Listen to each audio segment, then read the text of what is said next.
ನಾಳೆ ಏನು ತಿಂಡಿ ಮಾಡೋದಂತ ಹೇಳ್ಬಿಟ್ಟು ಇವತ್ತೇ ಪ್ಲ್ಯಾನ್ ಮಾಡಿದ್ರೆ ಓಕೆ, ಇಲ್ಲ ಅಟ್ಲೀಸ್ಟ್ ನೈಟ್ ಮಲಗೋವಾಗಾದರೂ ಡಿಸೈಡ್ ಆದರೆ ಓಕೆ.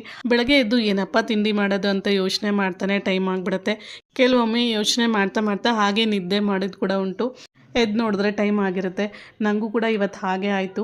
ಆಗ ನೆನಪಾಗದೆ ಈ ಉಪ್ಮಾ ಬಿಸಿ ಬಿಸಿ ಇದ್ದಾಗ ತಿಂದರೆ ಚೆನ್ನಾಗೇ ಇರುತ್ತೆ. ಆದರೆ ಮಕ್ಕಳು ಸ್ಕೂಲ್ಗೆ ಹೋಗೋ ಟೈಮ್ ಅಷ್ಟೊತ್ತಿಗೆ ನಾವು ತಿಂಡಿ ಮಾಡಿಬಿಟ್ಟಿರ್ತೀವಿ. ನಾವು ತಿನ್ನೋ ಅಷ್ಟೊತ್ತಿಗೆ ಅದು ತುಂಬಾ ತಣ್ಣಗಾಗ್ಬಿಟ್ಟಿರುತ್ತೆ.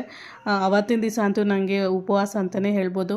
ಯೂಶ್ವಲಿ ಉಪ್ಮಾ ಮಾಡಿದಾಗ ಮಧ್ಯಾಹ್ನದ ಅಡುಗೆಗೆ ಬೇಗನೆ ಮಾಡಿಬಿಟ್ಟು ಊಟ ಮಾಡ್ಕೋತೀನಿ ನಾನಂತೂ.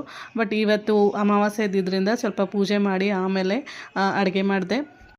ಪೂಜೆ ಮುಗಿಸಿ ಅಡುಗೆ ಮಾಡಿ ಊಟ ಮಾಡೋಷ್ಟರಲ್ಲಿ 1:30 ಆಗೇ ಹೋಯ್ತು.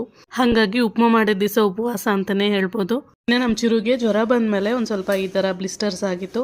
ಈ ಥರ ಆದಾಗ ನೀವೇನು ಮಾಡ್ತೀರಾ ಅಂತ ಕಮೆಂಟ್ ಮಾಡಿ ತಿಳಿಸಿ. ಇವತ್ತಿನ ವ್ಲಾಗ್ ಇಷ್ಟೇ. Thank you so much for watching. Bye bye.